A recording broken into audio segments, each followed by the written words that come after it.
Israel defends its strikes deep inside Syria as necessary to protect Druze communities and enforce a demilitarized zone, while Prime Minister Netanyahu expresses regret after an Israeli tank shell hits a church in Gaza, killing 3. Chuck Holton brings us the latest. Israeli Prime Minister Benjamin Netanyahu is doubling down on Israel's recent strikes in Syria, calling them both defensive and strategic. The attacks came after days of brutal fighting in Sweda between Syrian regime forces and Druze militias. Israeli warplanes struck key regime installations, including the Syrian Defense Ministry in Damascus. We have a commitment to keep the southwestern Syria area as a demilitarized zone on the Israel border. We will not allow a situation to return where a second Lebanon is established there, and we are also committed to protecting the Druze residents. Following the strikes, Syrian troops began pulling out of Sweda overnight under a new truce brokered by the U.S., Turkey, and Arab states. Interim President Ahmad al-Sharaa addressed the Druze population directly in a televised message. We assure you that protecting your rights and freedom is our priority, and we reject any attempt aimed at dragging you into an external side or causing division within our ranks. But tensions remain high. Human rights groups say over 500 people were killed in the recent fighting. Druze militias are reportedly carrying out revenge attacks on Bedouin villages that supported the regime, and Syrian forces are preparing to return to the area. And Turkey's President Erdogan blasted Israel's involvement. Israel, using the Druze as a pretext, has extended its banditry to our neighbor Syria over the past 2 days.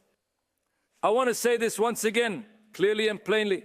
Israel is a lawless, ruleless, unprincipled, spoiled, indulged, and frenzied terrorist state. In Gaza, Israel is under renewed scrutiny after IDF tank fire accidentally hit the only Catholic church in Gaza, killing 3 people. The IDF says Hamas had been operating nearby, but confirmed civilian casualties. I say this with the same breath. The army does everything to prevent harm to innocent people. Every case like this is thoroughly investigated. President Trump reportedly pressured Netanyahu directly over the incident. Hours later, Netanyahu issued a public statement expressing regret. Church leaders have also spoken out. The news we are receiving at this time is saddening, and its symbolic significance also causes us pain. A church has been attacked, a priest wounded, there are innocent victims. We must also remember that this church was watched over with care, affection and fondness by Pope Francis. And Ambassador Mike Huckabee is accusing Israel of delaying visas for Christian tour groups. He's threatening reciprocal actions unless the issue is addressed quickly. Meanwhile, ceasefire talks between Israel and Hamas are reportedly moving forward. A new proposal on the table would include the release of 10 Israeli hostages and a 60-day truce. Netanyahu met with his security cabinet Thursday to discuss the terms, but no final deal has been announced. From Jerusalem, I'm Chuck Holton for CBN News. Syrian troops have withdrawn from Sweda, but hundreds lie dead after Islamic tribal groups massacred Druze citizens there earlier this week in communities who had declared independence from the al-Jilani regime. Here's an excerpt from the conversation that CBN's Raj Nair had with Druze activist Mansour Ashkan. Israel has carried out heavy airstrikes in Damascus, while the bloody rampage against the Druze in Syria spirals into chaos. Israeli Druze activist Mansour Ashkar is here with the breaking details. So Mansour, we had you on just a couple of days ago. Things are getting out of control. What can you tell us? Things went south really, really fast. I don't know if you watched that video of that journalist in Damascus when she was saying Israel cuts, and right after it bombed the whole building of the head of their military, exploded. I think the Mossad must have timed this. She just said the name of the Ministry of Defense, and in that moment, the building blew up. Israel is sending a very clear message to Jolani, and I've heard some parliament members in Israel that even suggested that Israel should take him out, that enough is enough. Stop pretending that he's a partner for peace. He's a jihadist. And I don't know if you've seen these horrific videos that just came from the hospital in El Sueda just now, 1-to-1, October 7th.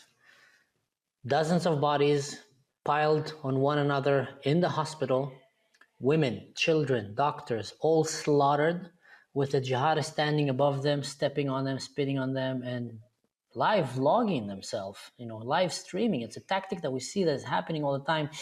And something very interesting that If you're wondering why there's so many Druze right now that are running into Sweda from Israel, you might have seen these images of Druze Israelis jumping over the fence, tear gas or not, and running into Sweda.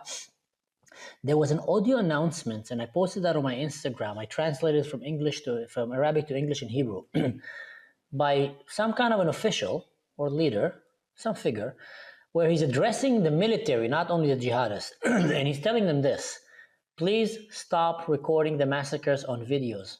Shave their beards, cut their mustaches, slit their throats, burn them. Just don't record it. And then he added this: learn from the mistake that we had in the coast. He's referring to the mistake when they slaughtered the Christians. He says, whoa, learn from that. We did that mistake then. Please do all these terrible things. Just don't record it. And then he adds, Israel is now targeting us by Air Force. So start using human shields. They're moving back to the human shields tactic. He says, like literally officially saying that, go into houses, use them as human shields, slaughter them, move to the next house. Hide your cars, your pickup trucks, your tanks, your dushkas in between civilian areas, so that will stop Israel from bombing them. We're seeing a textbook jihadist, ISIS, Hamas tactics by the government. You know, I've been to the Golan Heights dozens of times. I've been blessed to spend a lot of time with Druze and Druze villages. So I have a pretty, well, let's say at least a basic understanding of some of the situations. But for a lot of people that maybe haven't been to the Middle East, they're just really confused. It's like, okay, the Druze, which again is a different nationality, race, religion, however you want to say it, are being attacked by jihadists. Does that mean Jolani? Does that mean HTS?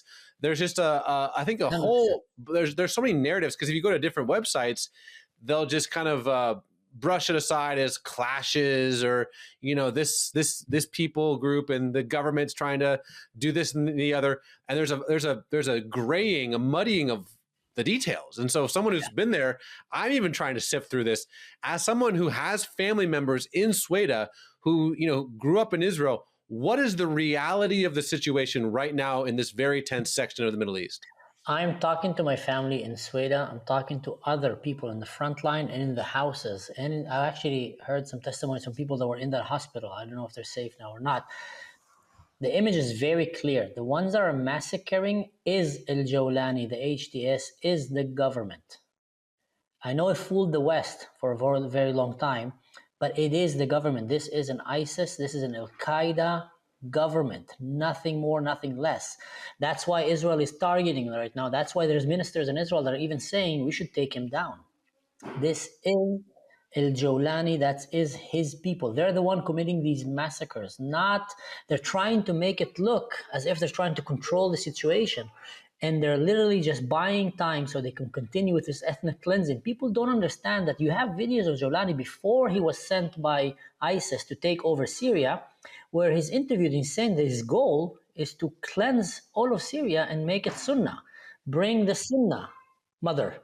It's a really hard thing for maybe someone in the West to marry those two ideas, right? He's former Al-Qaeda, former all these other crazy things, doing all these terrible things. And yet here he is taking pictures with Macron. The United States is dropping the HTF off the terrorist list. It's a crazy situation. Let me ask you this. You know, whenever you hear the headline, Israel bombs Damascus, that gets a lot of attention. So maybe what's your perspective? Should Israel be bombing in Syria? Do your family members in Sweda want Israel to get involved? Should Israel get involved in Syria, another front that they have to deal with? What are your thoughts? My thoughts and I've just spoke today with the deputy spokesman of the Knesset, and he said the same thing that I said. The Israeli government understands that we're not doing a favor to the Druze. These are our enemies as well.